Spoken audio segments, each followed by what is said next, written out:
За яг би Батбаягийг ингээд зүйлд үслэн гаргасныг дуулаад ингээд манай ангийн нөхдүүд тэр ингээд хэсэг орж ингээд үзэж байна л тийм ээ. Батбаяг Хөдөө аймагт голчлон ажиллаж байгаа. Ер нь Хөдөө аймгийн салбарууд гэдэг чинь хуучин Монголын хэмжээнд бол ихээхэн өргөн хэмжээтэй. Тэнд нэг урлаг соёлын тийм өргөн төв байсан. Тийм ээ. Тэнд бол одоо төрөл бүрийн мэрэгжлийн уран бүтээлчнэр, ажил үйлдвэрлэлийн үйлдвэрлэгчнэр тийм ээ. Хэвлэлийн одоо хэсэг тийм ээ. Торгон хэвлэл юу ч гэдэг. Ийм одоо бүлэг ажиллаж ирсэн тийм ээ. Соёлын одоо томхон төв байсан. Тэгэхээр Хөдөө аймагуудыг бол би бол жишээ бодоход өөрөө бас Хөдөө аймагт олон жил ажиллаж ирсэн салбарт. Тэгэхээр тэрнийгээр жишээлж бодоход одоо ингээд бодоход социализмын үед тэр боловсон хүчин бол гадаад дотоод Европын олон орнууд бэлтгэж байсан тийм ээ. Оросын холбоонд бол их олноор явж идэв шүү дээ. Дандаа сайн гэсэн улсууд нь явж идэв шүү дээ. Явж суралцж байлаа. Академик одоо Европын академи, Сөрөкө академи ингээд одоо юу байдгийг тийм ээ. Бүхэл одоо Европ одоо Герман, Франц ингээд төгсөж байлаа шүү дээ. Ийм сайн савар мөтөж Хөдөө орон нутгад ажиллаж байсан. Тэгээд одоо хэр ажиллаж байгаа болоо гэсэн Батбаягийн үзэсгэлэн бол үнэхээр одоо Монголд хаач одоо тэр аль ч чадaltaй зурагчийн үзэхэд ялгагдах юм алах энэ бол. Үнэхээр одоо өнгөлөг, эрч хүчтэй тийм ээ. Үнэхээр сайхан бүтээдэд байна. Энэ ягаад би ингэ бодож байна. Энэ ягаад ийм байгаа юм бэ гэхээр авиастай хүн хаач одоо тийм ээ галаж байдаг юм байна. Ерөөс тэрний өнгө нь одоо хүчтэй байдаг юм байна тийм ээ. Тэгэхээр одоо цагт чинь үнэн. Яг авиастай хүн бол энэ хаач дийлдэхгүй. Тийм ээ. Одоо Монголд одоо зөвхөн тийм байшинд суугаад байх биш. Интернет бүх юм шүү дээ. Америкийг Хөдөө сумаас харж шүү дээ. Тийм ээ. Америкийн ямар том одоо үзэсгэлэн хаана гарсан тэрийг Хөдөө сумаас хараад сууж байна. Тэгэхээр мэдэрдэг одоо чаддаг улсууд бол Монголын аль жалганаас ч гэсэн юм хийх нэ. Тийм ээ. Дэлхийн хэмжээнд сэтгэх нэ. Дэлхийн хэмжээнд өнгөөн гаргах юм байна. Тийм ээ. Энэ бол дийлдэхгүй юм аа. Бахархаж байна. Сайхан байна. За тэгэхээр үзэгчтэй ер нь бол Монголын уржуудын эвлэлийн арт галерейд бол маш олон уран бүтээлчдийн уран зургийн үзэсгэлэн нэгдэн гарч байдаг. За хамтарсан ч үзэсгэлэн гарч байдаг.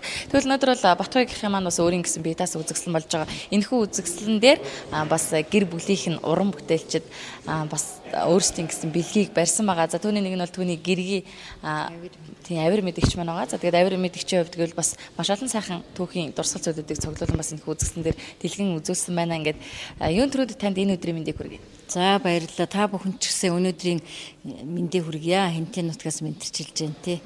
За тэгээд миний өвгөн бол 1975 онд Өрсөлдөх хурлын дунд сургуулийг Гаваа өгш урдын гавь сэтгэлтэн ардын зурагч Гаваа өгшийн уралсанд суралц төгсөөд тэр цагаас хойш орон нутагт Хинтийн аймагтай бол ажиллаж амьдарч эхэлсэн.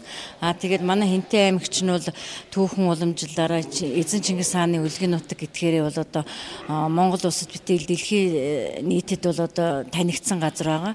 Тийм болохоор бид нар одоо гол уран зургийнхаа чиглэлийг бол тэр түүхэн газар нутгаараа бахархаж тэднийга одоо тэр сайхан өнгийг, тэр сайхан урсгал усыг, тэр сайхан бүхнийг нь одоо ард түмдэд таниулах гадаадын олон жуулчид одоо ирж очдог хүмүүсэд таниулж мэдүүлэхийн тулд бол одоо ажиллаж амьдарсаар одоо бараг 40 жил болж байна.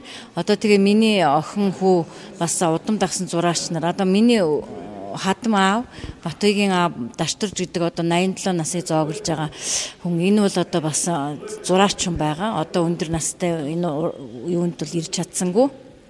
Одоо зураг зурхын хажуугаар бит хоёр бас нэг түүхэн холбогдолтой ийм цуглуулгууд бас нэлээ олон жил цуглуулж одоо урландаа өөрсдийнхөө урланд тавьсан. Өнөөдөр ч гэсэн энэ үзэсгэлэндээ энэ бүтээлээсээ тавьж одоо дээшлэн тавьсан байгаа хүмүүстэй одоо сонирхолж үлдсэн хувь нь бол одоо Хинтидээ ингээд нутагтаа урландаа байж байгаа. Хагас юуг нь үзүүлсэн. Энэ одоо тэгээд 13-14 зууны үеэс Монголын ард түмэн нүүдэлчин байсан. Тэдний эдлэж хэрэглэж байсан ахуйн хэрэглээний ахуйн хэрэглээний тэр тэргийн гол байна, тэргийн цөнгүүд байна. Одоо гуйлан домб, сав, цөөгц, дэнгийн цөөгц, тавг ингээд л одоо бүх энэ цан гихтэл одоо манай Монголын уламжлал болсон хэрэглээний тийм ээ. Энэнгээр яадаг байсан, яаж бэлэгддэг байсан гэвэл одоо нэг шинэ жил гарна, шинэ он гарахад бол одоо тэр айдас үйдсийг үргээдэг тийм те дуу авиг гаргадаг одоо тийм байдлаар манай монголчуудад хэрэгжилж ирсэн. За ийм цуглуулгатай. За тэр чулуу гэхэд бид нар бол одоо өөрсдийнхөө төрсөн нутаг онон хэрлэн байлж дэлгүүн болдог, долоон болдгоор ингээд итүү судалбар хийж явхдаа цуглуулсан тэр нутгийн чулуунууд байгаа. За тэр модны үндэс модон одоо тэр модны тэр нэг битүү ургалттай тийм одоо ер нь бас их ховор тохиолддог. Энийг бол одоо Барчирын цумын өвлөгчийн хэрэм гэдэг газраас бид нар олж одоо урландаа авчирч тавьсан. Тэгээ манай энэ донд бас нэг төмөр юм цагиргнууд байгаа гэх юм. Энэ цагиргнууд бол одоо тэр модон тэрэг одоо ерөөсөө бүх юм модон голтой, модон дугуйтай тэр тэрэгний одоо тэр цагирэг тэр нэг булан яг цагирагтайгаа байж штэ нэг хэсэг нь тэр цагиргнууд байхгүй. Тэгэхээр энэ битүү тэр үеийн дархцуулын хийж исэн бас их онцлог шинж энд их шингэсэн гэж одоо түүхчид тэмдэглэдэг юм байлээ.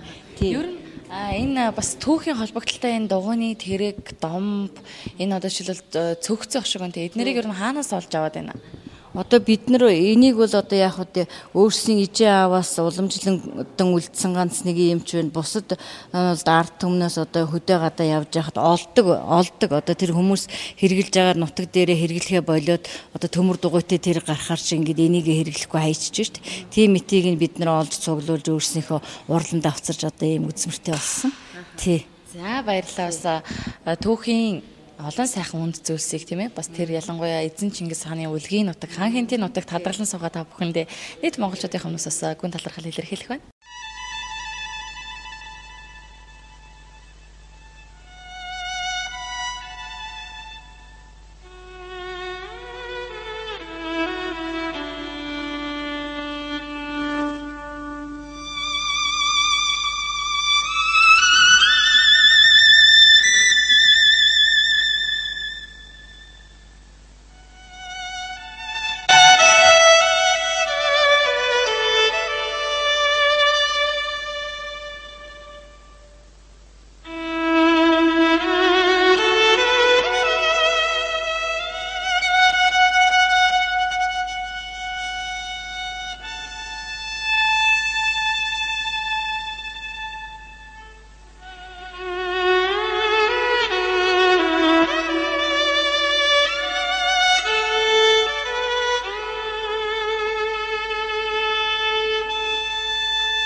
Үзэгчдээ та бүхэндээ Монголын урчуудын эвлэлийн хорооны дэрэгдэх ардг галерейд гарсан хаан хинтийн өнгө нэртэй зураач Батхойгийн үзэсгэлэнгийн талаарх дэлгэнгүй мэдээллийг хүргэлээ. Тэгэхээр үзэгч та бүхэн энэхүү үзэсгэлэнгээс хамгийн гол зүйлийг ойлгож болох нэг зүйл нь юу вэ гэхээр хүнд сэтгэл болохгүй зүйл юуч байхгүй гэдгийг та бүхэн эндээс харж болох юм аа.